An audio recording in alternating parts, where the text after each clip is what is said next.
I would very much like to welcome everyone today to our next program in the series, in the garden series that Shoma Roy is presenting to us.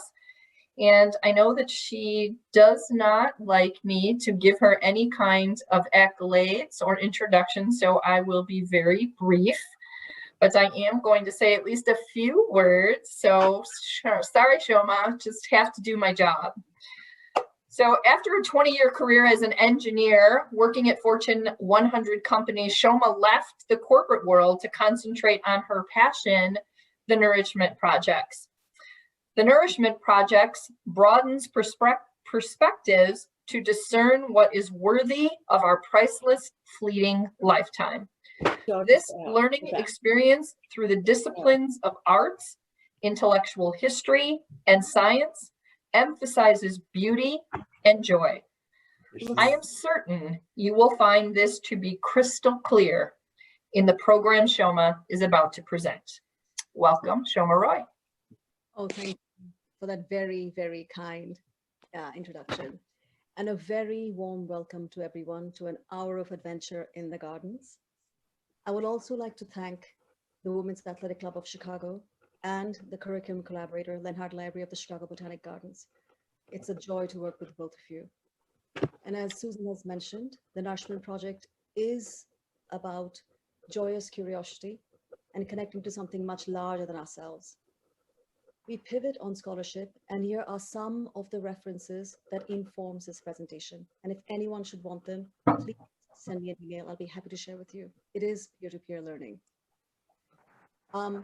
This series has started 2 months ago. We had started with the preamble, and what we've discovered for the last 2 months is that the Persians influenced, in context of a garden, the Persian influenced the Egyptians influenced the Greeks influenced the Romans, and these Roman Italians then influenced the French. And so last month we had done the French gardens, Les Courriers Charmants, and what principally we learned that the Sun King, Louis XIV, the appellation the Sun King symbolized that in his reign, winter never approaches. Through a massive supply chain, his gardens were bedecked with flowers throughout the year. Because what he wanted to make sure that for his brand for posterity is that when one thinks of nature, that one wouldn't think of goddess Flora. He wanted people to think of Louis le Grand, nothing small for him. So the principal theme of the French garden was sense of power. To control nature is to have enormous power. And so it comes through in the very tightly clipped gardens and the hedges. And so it's no surprise when the English story of Alice in Wonderland wants to show the Red Queen, her mean-spiritedness, to show her way of suppressing people, they use the French manicured gardens. You can see the people hiding in the background. So that is the symbol of the garden used to show a very mean-spirited queen. I wonder if the French and the English has had problems historically. So let's think about what does the English crown represent in this case? Because it is the English garden, it's important to say what areas are we covering. What I'm interested in the crown, not so much the Netflix movie or the Netflix show, it's the legal entity that we call the crown, and it's quite surprising. So the British Isles in general is a geography, whereas Great Britain is more a political definition. So technically speaking, it is the United Kingdom of Great Britain and Northern Ireland. So the British Isles, which is a geographical definition, has within it Ireland, the Republic of Ireland, and United Kingdom that includes both Great Britain and Northern Ireland. It also includes, in the definition of the crown, the Commonwealth realms, countries that used to be part of England, but very diplomatically has spread apart, although they do acknowledge the crown, and also the former crown colonies, which are now known as the British Overseas Territories. So it is a vast enterprise. What are we going to focus on the English gardens today? I thought we would just, for the most part, settle in on the areas that we call Scotland, England, and Northern Ireland, and actually Wales. Those are the main ones. With that little history, so we know where we are, let's start with a very Nobel Prize winning English author, Kipling. And in his poem, From the Glory of the Garden, it says, "Our England is a garden that is full of stately views, of borders, beds and shrubberies, and lawns and avenues, with statues on the terraces and peacocks strutting by. But the glory of the garden lies in more than meets the eye." Yes, it does. So what happens when the Indian living Kipling moves back to England with his family? Where does he move into? He moves, as we know historically, to Sussex in this orchard-laden garden, English country estate, sandstone home. It's called Bateman's. It has what we envision to be an English garden, the tennis lawns, the roses with the rills, which is the narrow channels of water. Another famous garden of an English author who needs no introductions either. This is Anne Hathaway, William Shakespeare's wife's very recognizable cottage garden. We move on to other parts of United Kingdom, Place Brandenu in Wales. And it's renowned for its topiary, and there's its orangery, as we had seen in the French gardens. But an introduction of this idea of the English garden from this picture is that it starts incorporating the landscape into the idea of a garden. So Snowdonia, the largest peaks in the United Kingdom, is in the background, and it's incorporated into the idea of the garden of Place Brandenu. Very recognizable tank gardens with the Fireboy statue in the center. And also this will be, as we move along, you'll recognize these half moon steps to belong to a very, very famous architect. And in this case, what I want to bring to mind, so in the 17th, 18th, 19th centuries, you have architects who also become great landscape designers. In this case, Humphrey Repton was one of the famous last landscape designers of repute during times of empire. What he was very well known for is that he famously prepared these red books, these red linen lined papers, books that he prepared for his clients.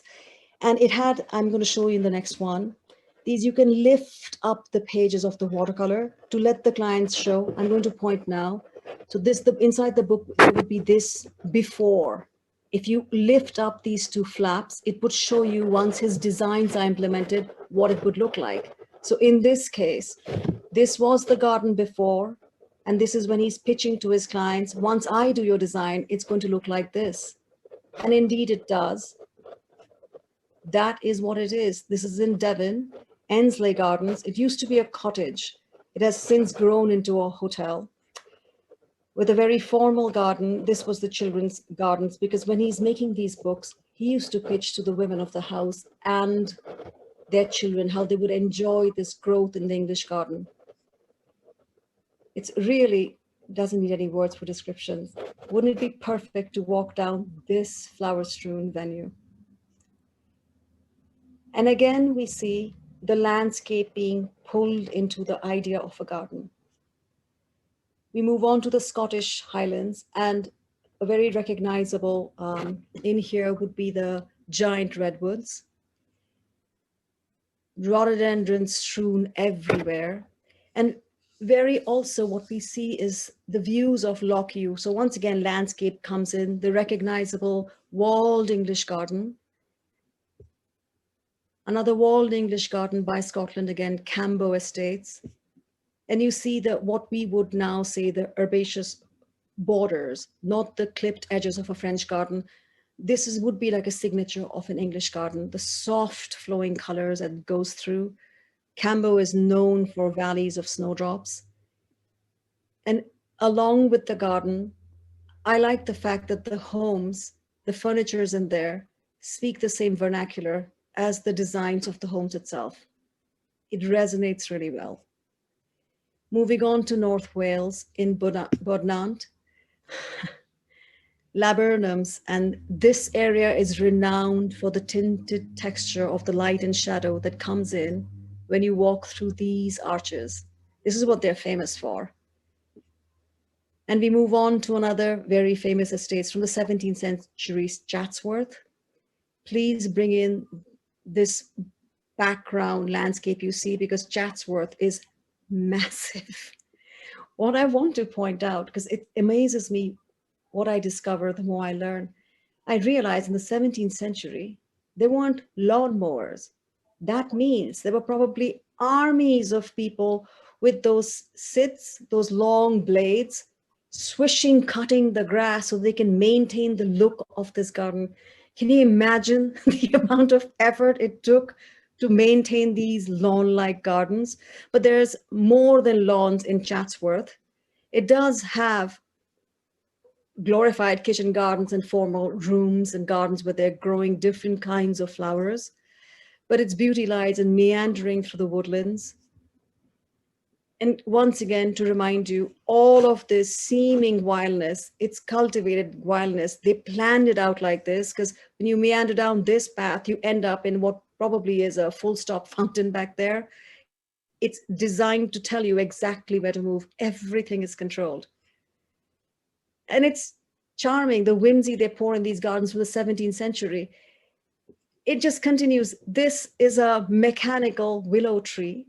Can you imagine the people back then when they walked by it, water spewed out of this weeping willow and they literally wept on you.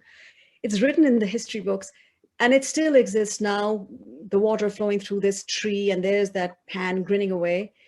This tree is though like the second, I think the second or the third replication of the original tree. The mechanicals failed before.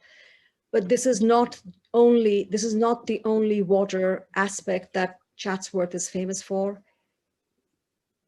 Its cascades are magnificent. I couldn't get a capture the length of the cascades. It's truly something to behold. And perhaps when we can travel, it could be one of the gardens you go visit. Another garden from, it was in decline before, but it's coming back into view.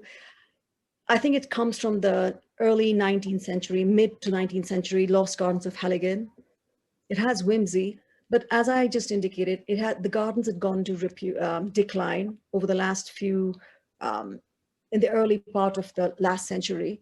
And so they had about 350 rhododendron trees and about 70 camellias that grew unrestrained. They truly were wild. And when they started restoring the gardens, luckily, they did nothing to prune them back. So one of the reasons people go to the gardens is to see these huge rhododendrons.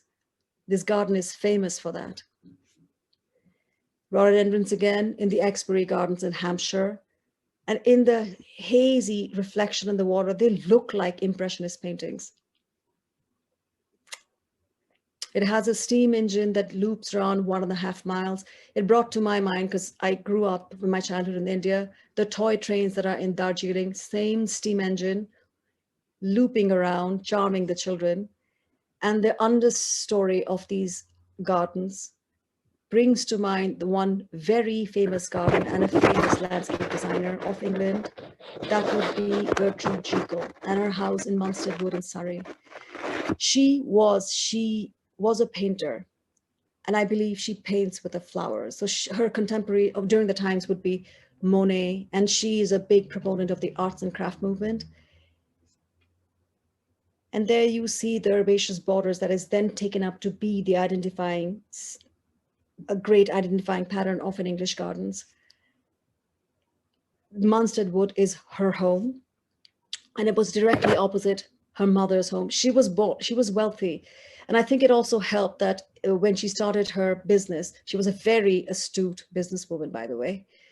It helped to have clienteles who you knew. It helped propagate her business. And when one speaks of Gertrude Jekyll, one must bring up Edwin Lutyens. So I would like to digress just for a second, and I need to point this out. The Nourishment Project is not the work of a scholar or a connoisseur. It's the work of someone who's astonished by life.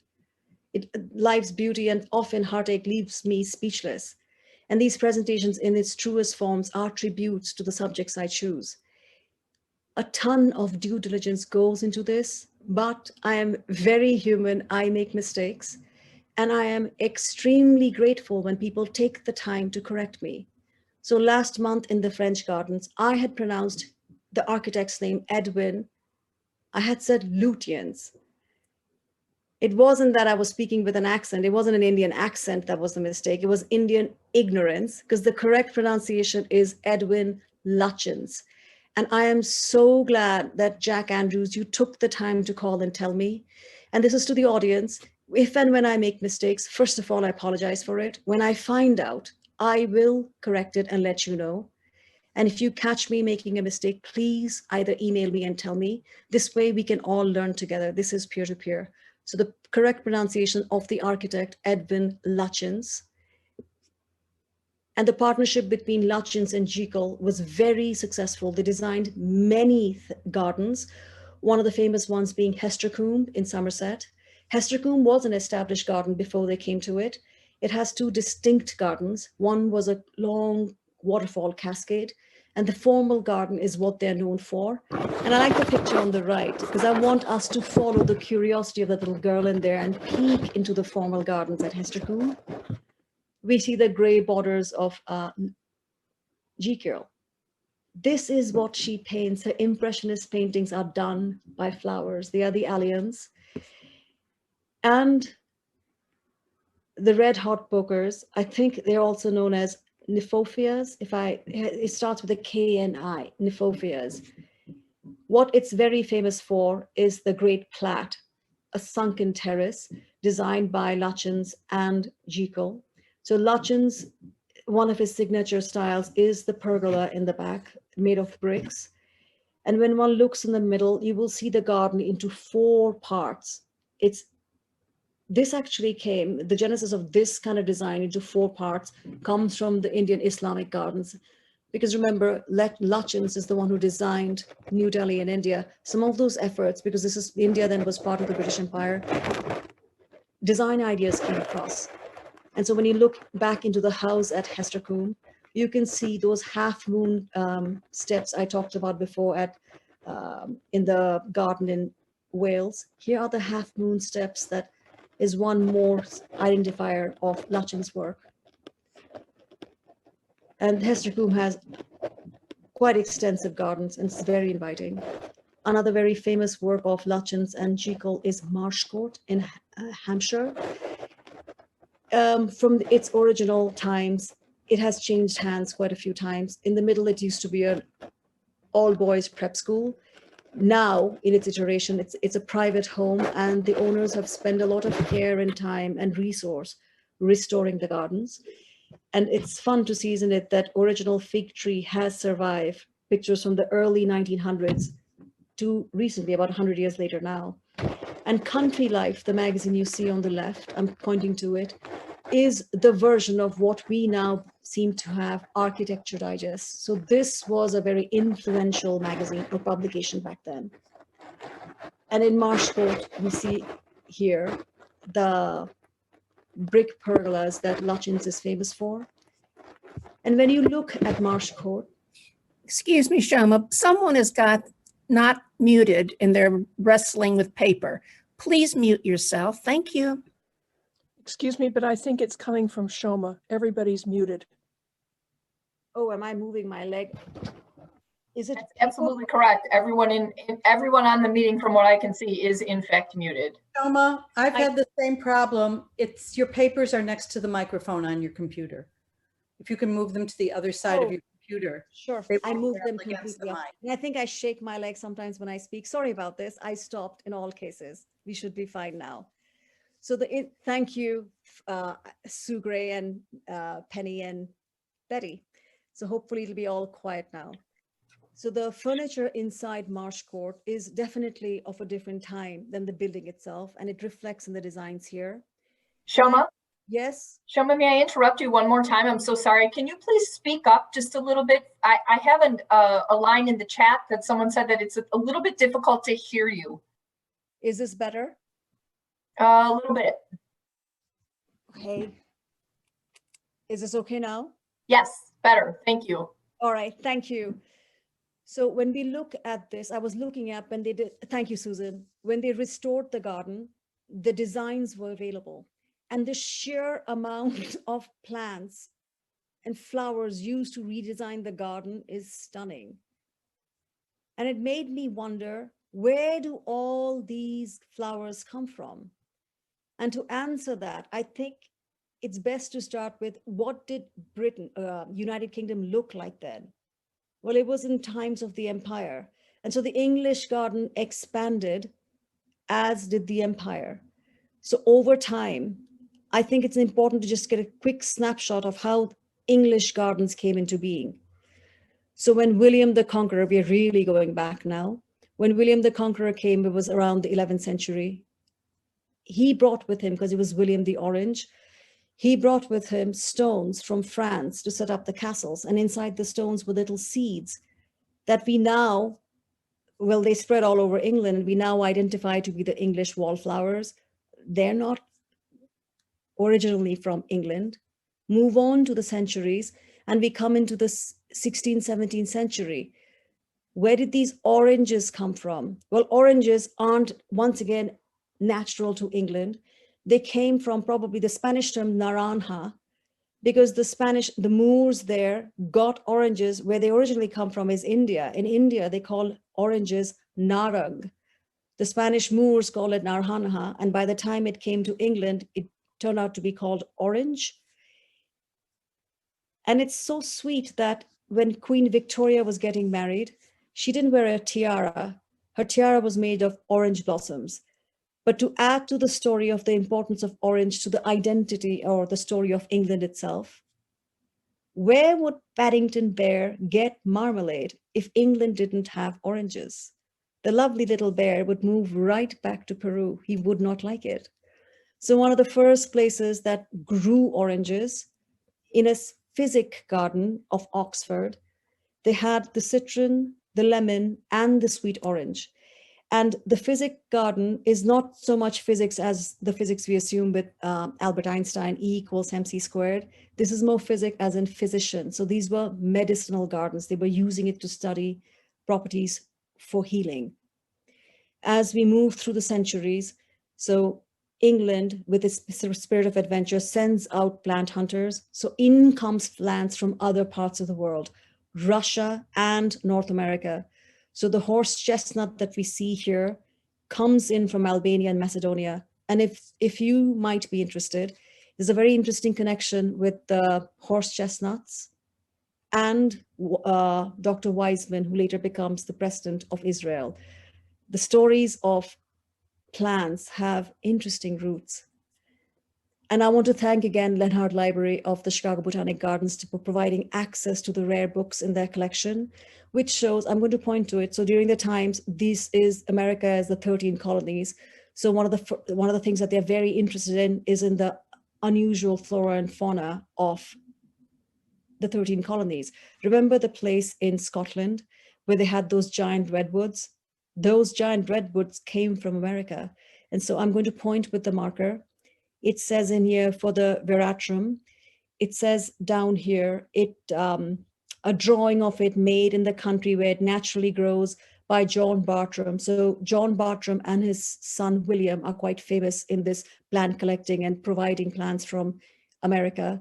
And I love and have been furnished with more plants by Dr. Ben Sell of Germantown in Philadelphia, who found it growing plentifully in shady, moist places. So here is where history teaches us where are all these plants coming from. Other plants that came from America, and these are just representative, thousands came.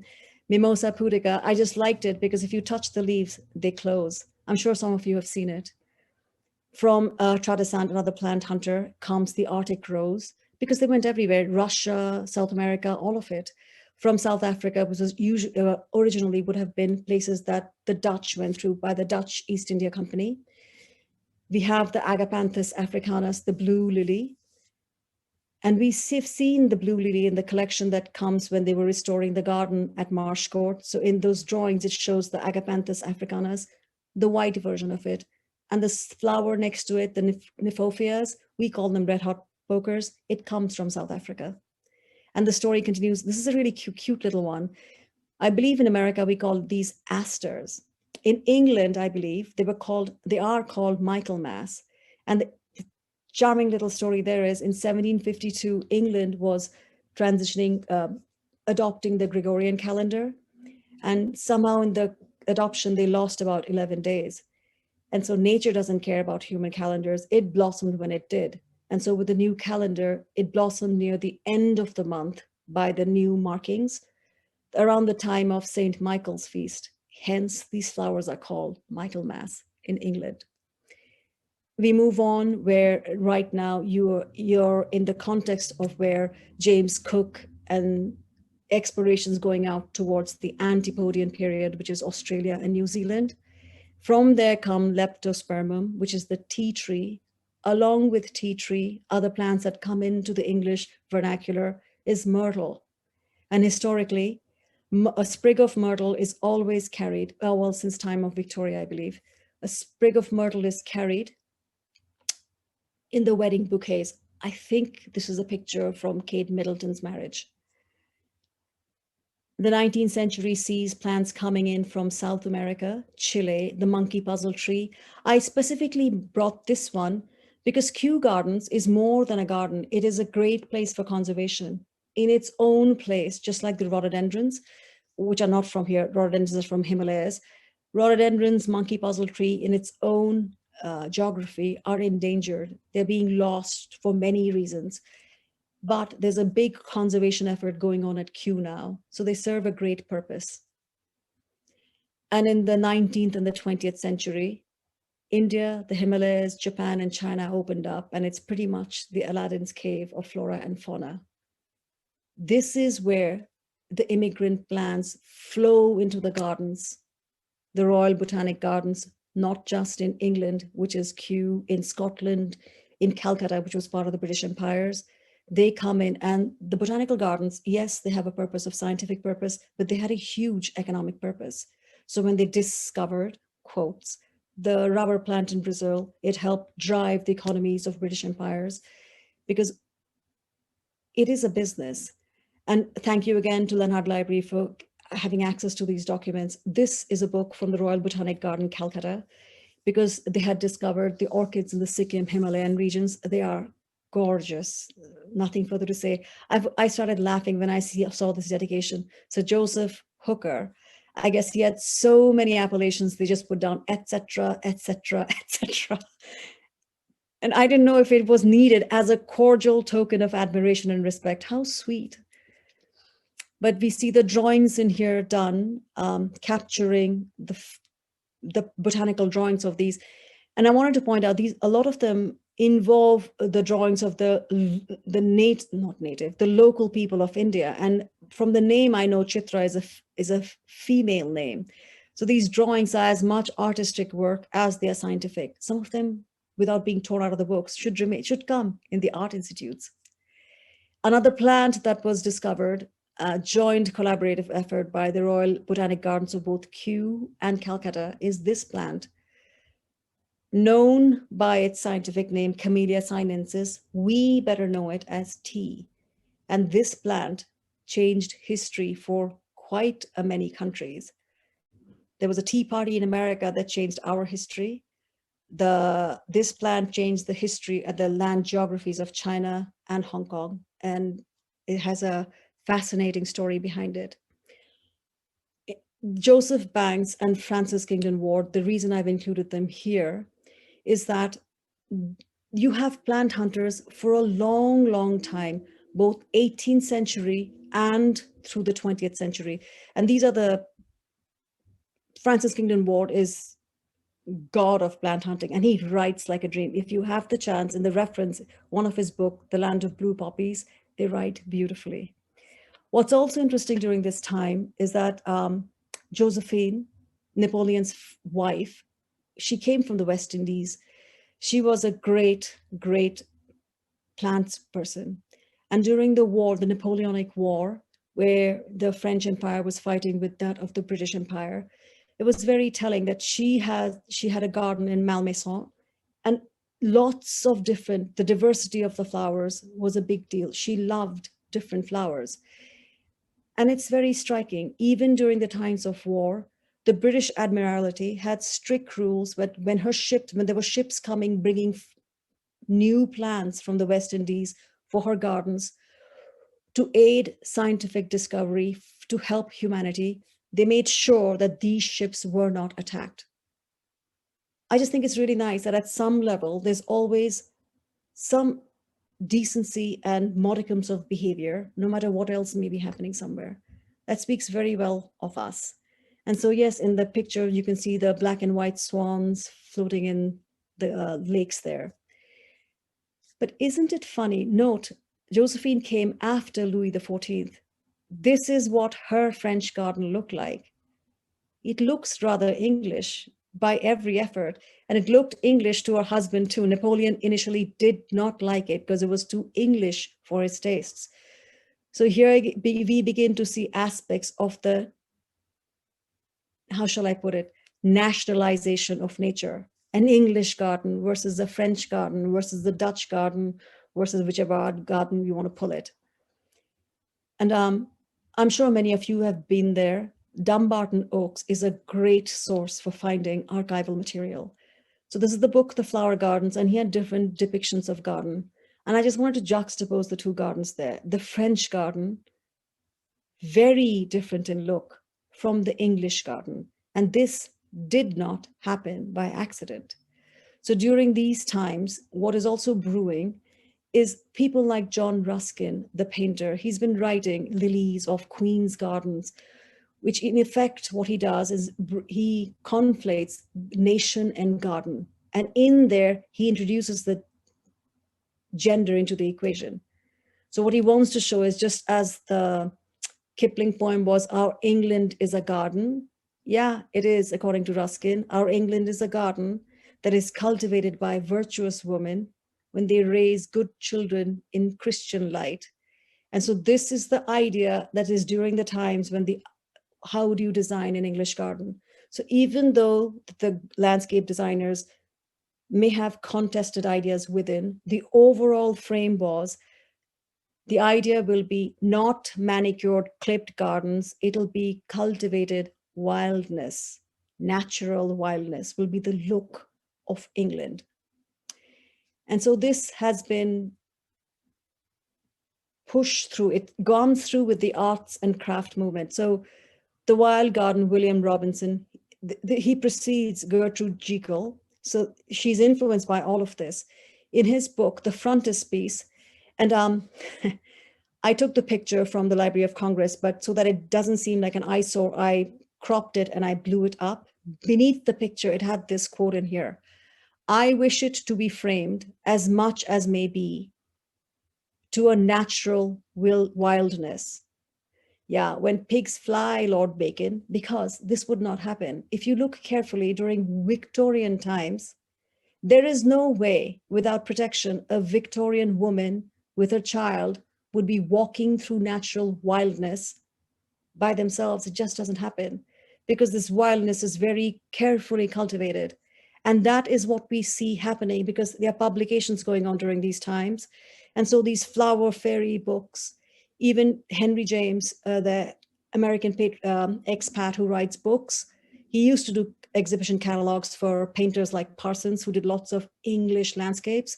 So surrounding everybody in England, what they read is that idea of the English garden. Our England is a garden. And they have a clear idea what that garden looks like. In that same milieu comes Kemscott Manor, which is the home of William Morris, which effectively the father of arts and craft. You see his home etched into this painting, very recognizable pattern of William Morris. And more so, you see it in his work. It's all based on nature, the garden as he envisions his country to look like. There's Jane Morris, his wife, holding willows, the willows from his garden probably, that decorates the wallpaper. And it also, I hope one sees his work with a new light now. It's all nature. He is propagating the idea of an English garden. And even now, his work is just lovely, but it's all the idea of the English garden that we've come to just breathe in and imbibe. We never fight that idea. And Morris, they're all contemporaries and influenced Gertrude Jekyll. Well, Gertrude Jekyll was born into money, as I had said, and so she had traveled. She traveled to Morocco, and this is her watercolor painting. What she painted of the doors in Morocco, later in Munstead wood, you see the door in her design. So this is how she influences, because she and Lutyens, a lot of their work, very cleverly, was published in Country Life. So people are buying these publications just as we buy Architecture Digest, except for the fact that even during those times, these publications go all across the British Empire. And so when you see, this is Folly Farm, shown in, along with Marshcourt, month after month, or publication after publication. If you're sitting in India, for example, and you see this magazine, oh, this is what an English garden looks like. And then you return to England, this is what you will choose. And that's exactly what Kipling did. He chose what he was taught to realize is the English look of an English gentleman. But you see, he had a choice. So this is a concerted effort. He chose this. He could have chosen this. I kid you not. Season coat exists in the Cotswold region. It's a blend of Hindu and Islamic work. The gardens reflect it. This is there. What I loved, I just smiled when I saw it. In the bridge, there you see Brahmin bulls. Talk about details. And it's the same designer, Humphrey Repton, the guy who did those drawing books. This is his work. But this is not what Kipling chose. He chose what he saw in those Country Life magazines, I suppose. Bateman's quintessential English country house. And this idea still propagates now. When we assume England, what do you think of English design? It's the gardens, Laura Ashley, even Mulberry now, the purse, it's got the sign of the tree. When you go to the hotels in England or the B&B places, the gardens surround you. And the poppy fields in Flanders Field, the poppies grow. England identifies with the garden. And along with the myrtle, poppies play a great role, because this, I think, was a picture I took from after, I looked up for this. It is after Meghan Markle's wedding. So the brides, after they get married, now they leave it in St. Paul's Cathedral, the commemoration stone for those who have fallen defending the country from World War I and World War II, surrounded by poppies. And poppy is a very recognizable symbol of honoring those who had fallen. And what I keep getting the sense is, it's just that this idea of nature and the English garden is just part of the English identity. So it shows up everywhere. So now that's the history of the English garden. What is it now? I would really like to know. And one way to start that is the Royal Botanic Gardens at Kew. And I specifically bring this up because we're very, very lucky that the one gallery that I want to focus on is the Marianne North Gallery. And we are fortunate indeed, because a member of the Women's Athletic Club, Pam Sheffield, and her husband, Tom, they, along with Jack Andrews of Kew, they helped produce a documentary on Marianne North, this astonishing Victorian woman. And symbolically, we're walking into her life. And a Victorian woman, when her father died and when her mother had died before that, she sold her house, she took all the money, and she traveled during those times, in Victorian times, late 19th century. She traveled all over the world. 16 countries she traveled on her own because she wanted to paint. So she did in situ painting. So she didn't paint them in botanical gardens. She painted them exactly where it would be. And I just loved how she said something to the effect, the purpose of a painting is now, begin now by observing nature. See what nature teaches you. And if you learn those lessons, you will find happiness. I hope she found happiness, because her life's work is in the Marianne North Gallery at Kew Gardens. So when you walk in, more than 800, I think it's 830 paintings surround you. And she designed the gallery. She put everything together. Every ounce of this is her work. And I'm going to point to the top: Ceylon, India, Singapore, Burma, the plants from those areas. So when you walk in, you're surrounded by the flora and the fauna of the world. It's almost like when you walk into what is that place in Paris? in the orangery, when you go downstairs, you have Monet's water lilies surrounding you. Well, this is the world's flora and fauna surrounding you. I invite you to go there. Well, actually, I highly recommend you watch that movie, the Mary Arnaud documentary. You can find it on YouTube. It's lovely. So what does it look now? So the whole point of that being a fulcrum of our presentation is the plants are coming in. So now that they're in this immigrant diversity idea, how does it affect? How does it make an impression on the English garden of today? Well, let's start with the one at Camel Quarry House.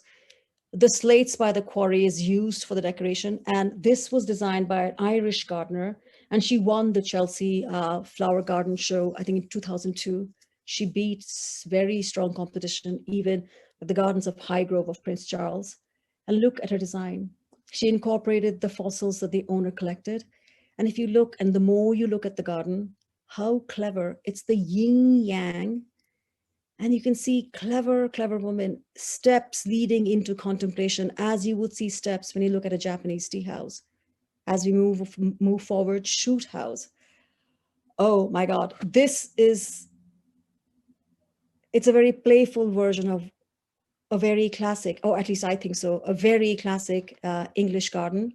Well, in shoot house, when you look, it opens up into the ponds, and in the ponds you will find black swans. I mean, who doesn't, right?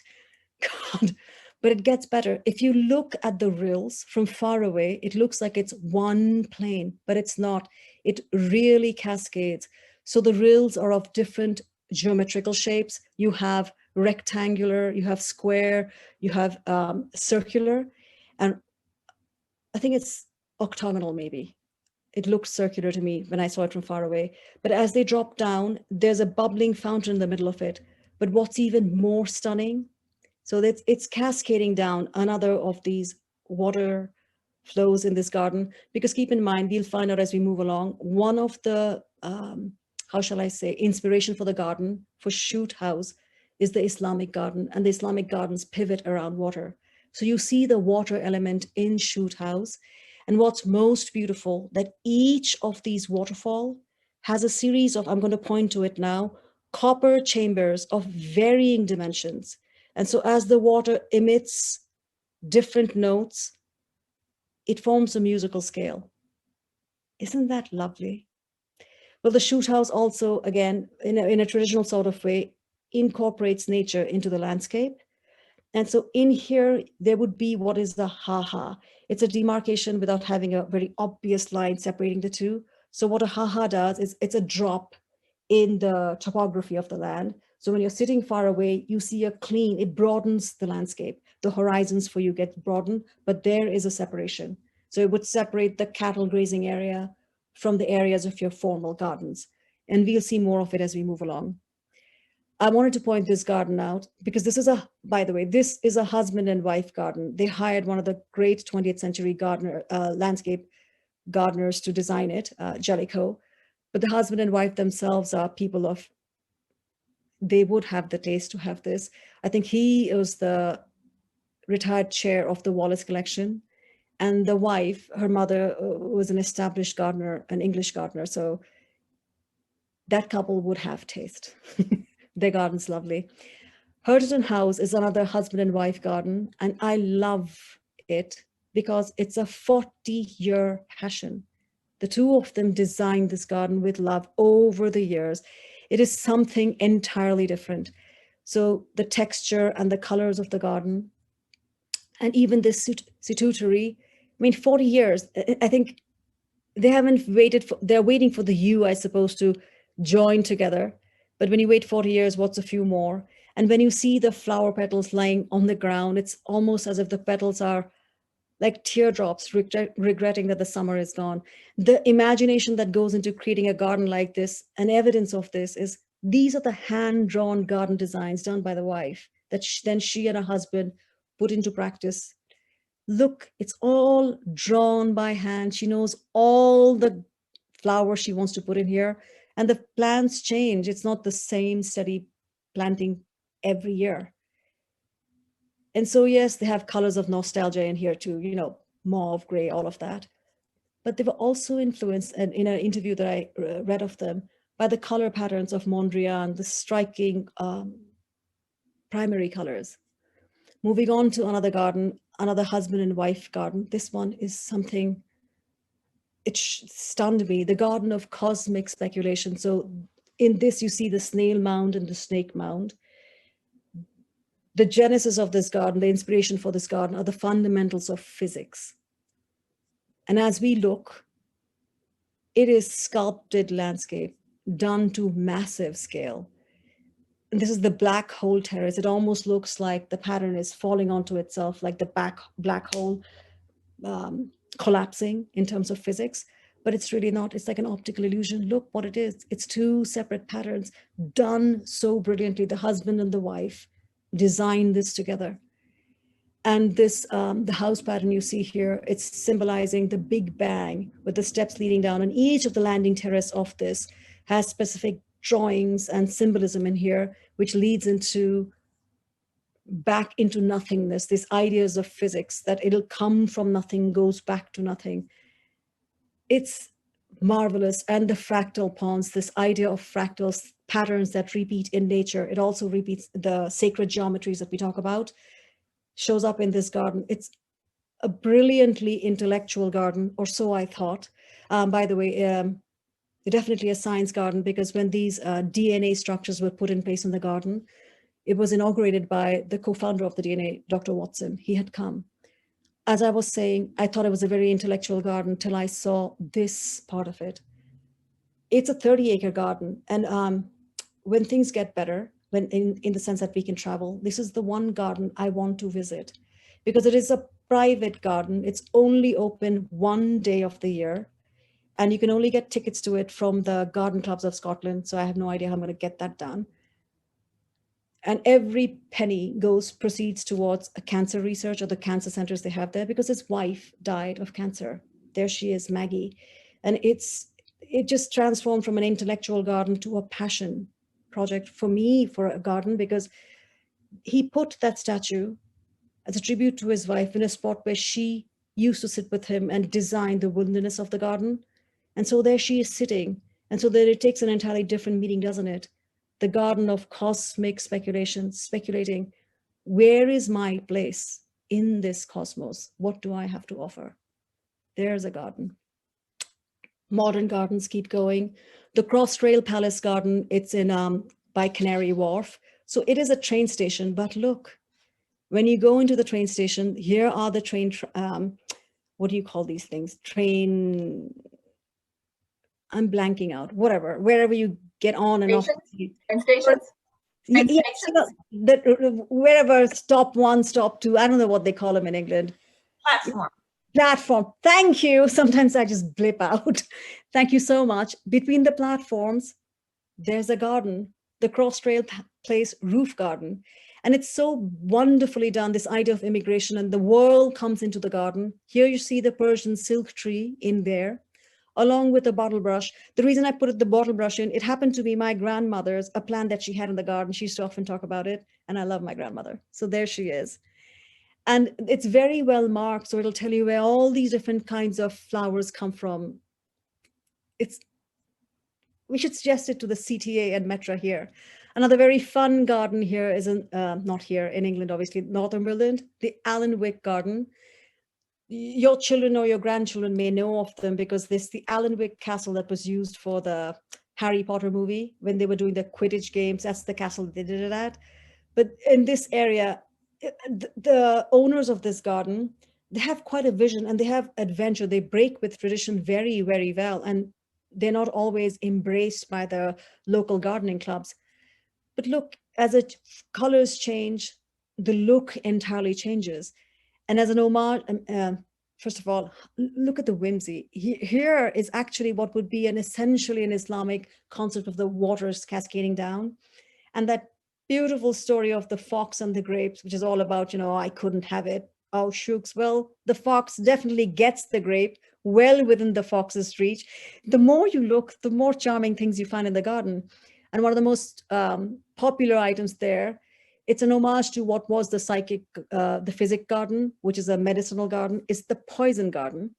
And the serpentine pathway, very cleverly done serpentine pathway for a poison garden, is where they have, when you walk through it, clearly says, do not touch, smell, or eat any of the plants. But people do. Once in a while, you see pictures of somebody fainted because they were smelling something in there they should not have. They have cannabis in there. It's fun. And since it is United Kingdom, we are talking about the English garden, and I had said I would include the Commonwealth, New Zealand. And you can see the English aspect of it, that it brings in the landscape into the definition of her garden. It's a private garden, it's a hotel, and the husband and wife team learned from scratch. They tested things out. It's a native garden. So when you're looking at the house, you get this view. You look out and there you see opens up New Zealand for you. I suppose you see a very obvious flavor of the French idea of a strong central axis in there, but it's marvelously done. And the natural flora and the fauna they use to create the herbaceous borders, as one had seen with Gertrude Jekyll, blends in. It's a natural landscape, just flows out as you look forward.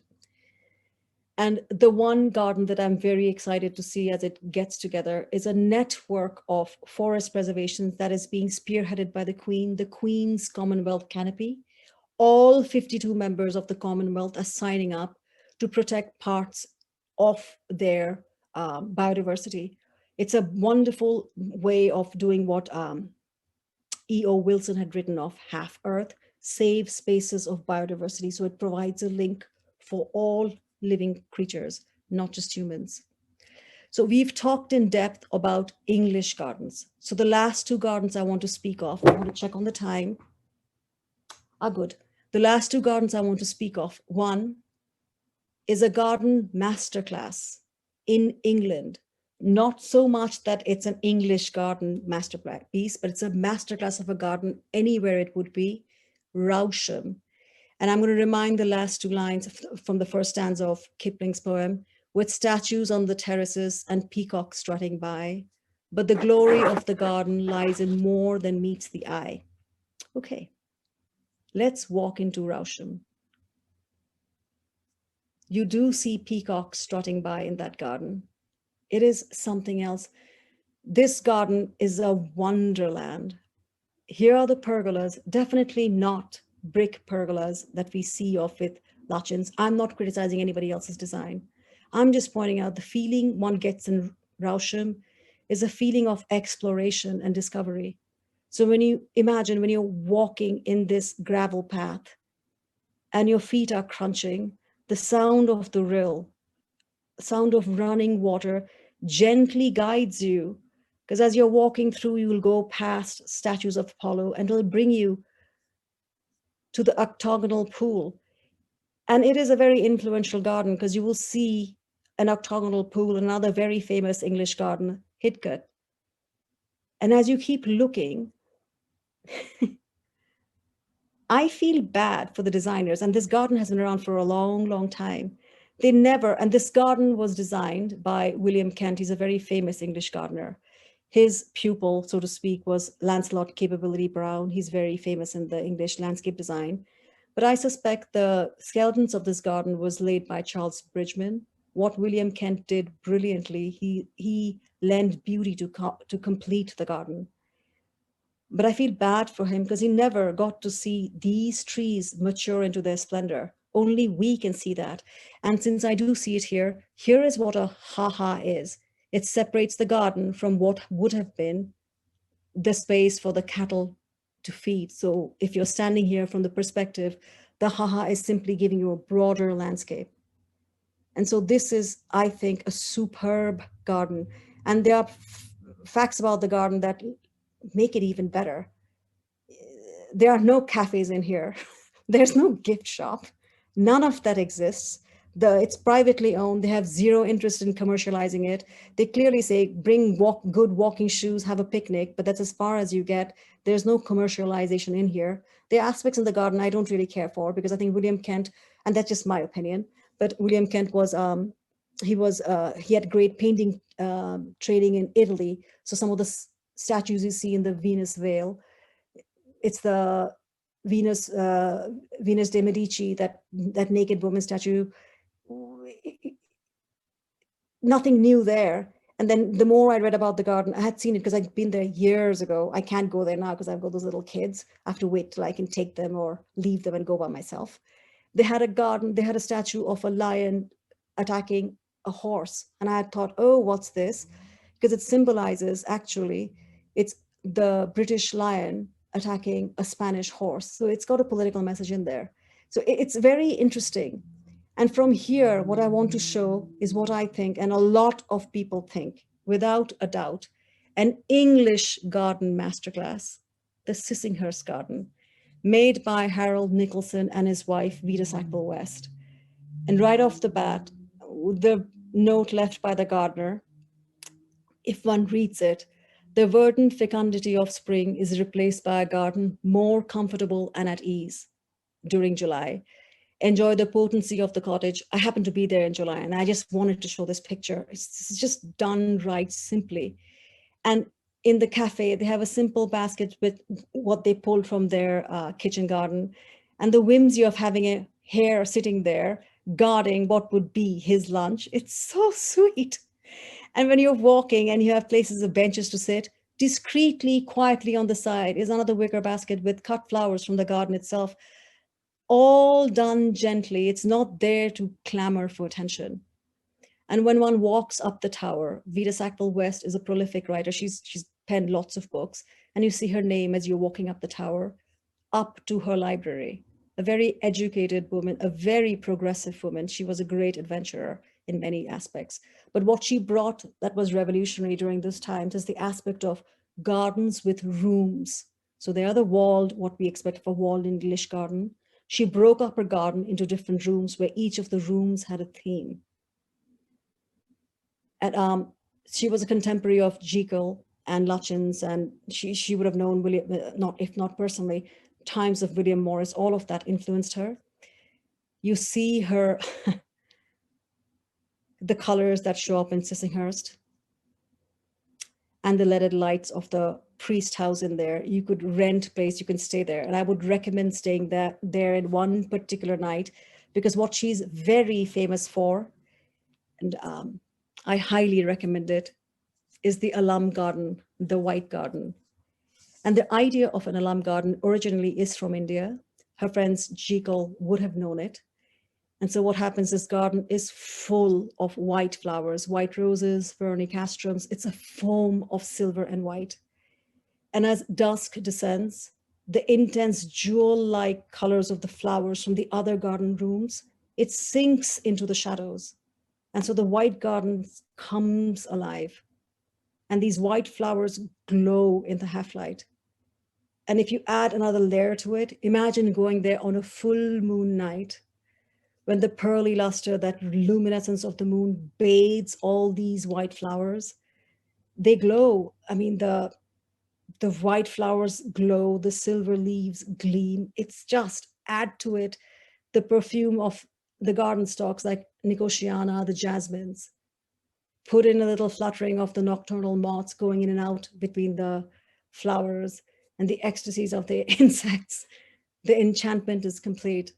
You simply fall in love, which is probably what she had in mind anyway, because she wrote, because I started with a poem, I want to end with a poem because I copied the poem down, because she was a great lover of literature. And that's one of the reasons I really like the garden. It embodies everything that I think is important in this garden, the English writing, the English idea of a garden. I want to read the last few lines of one of her poems. It says, "We waited then for all to grow. We planted wallflowers in a row, and lavender and borage blue. Alas, we waited, I and you, but love was all that ever grew." It's just done perfectly. And what you saw in the English garden is something that I always share through nourishment projects to the children that I work with.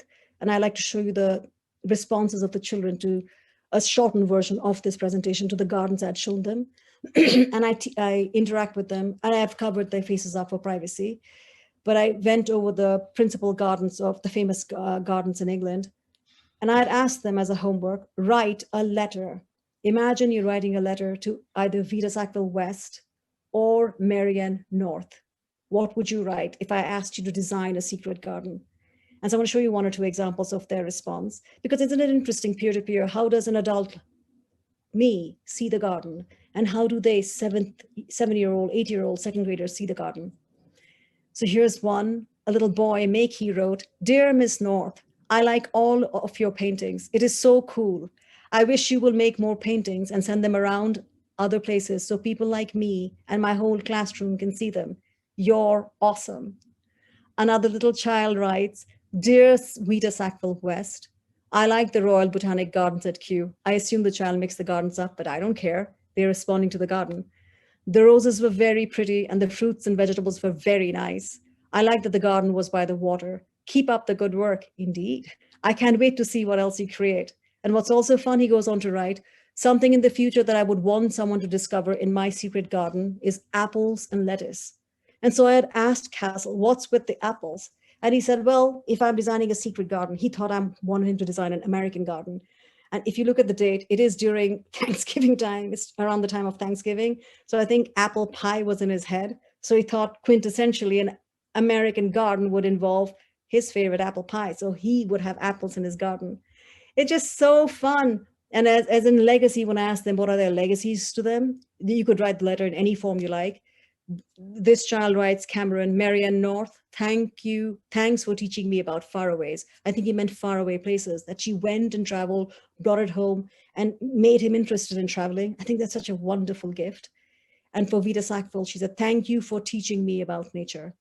Because, I described to them in more depth Sissinghurst, how she had imagined an old barn owl sweeping over a white garden and the different gardens that are in there. And I think this one is perfect, which speaks to the idea about love was all that ever grew. This little girl wrote to Miss North, "I am so happy I will draw every day because you make me happy. You are my heart." And isn't that what Miss North said? That pay attention, observe nature, take in its lesson. If you take what it teaches, you will find happiness in life. I never shared that quote with her, but this little child found it because, when I'm teaching, they always send me little chattel rooms. And here she says, "The picture I drew was a girl named Rosa Lime. She's very in love with roses. So I drew her.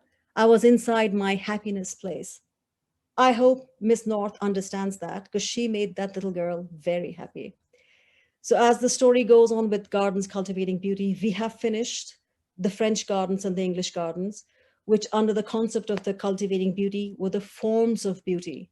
As the new year comes, we are going to move into the idea of the spirit of beauty, which is the Japanese and the Islamic gardens. And then we will move on to the idea of transforming into beauty, which is Gardens of Earthly Delights, which is the urban gardens and fractals. And so January 28th, Japanese garden titled Nagori. And this picture is just one little aspect of it. Only they could come up with bringing the outdoor gardens inside, the garden within. Spiritually and physically, they do things on a different level. The sheer romance and poetry, a spiritual romance, which is the Islamic garden, the sound of a garden. We then move on in March, Urban Garden, Gardens of Earthly Delights. And I thought Archimboldo was the perfect artist to represent that. It will have kitchen gardens and the use of gardens in everyday life, along with structures, plants that are used for architecture.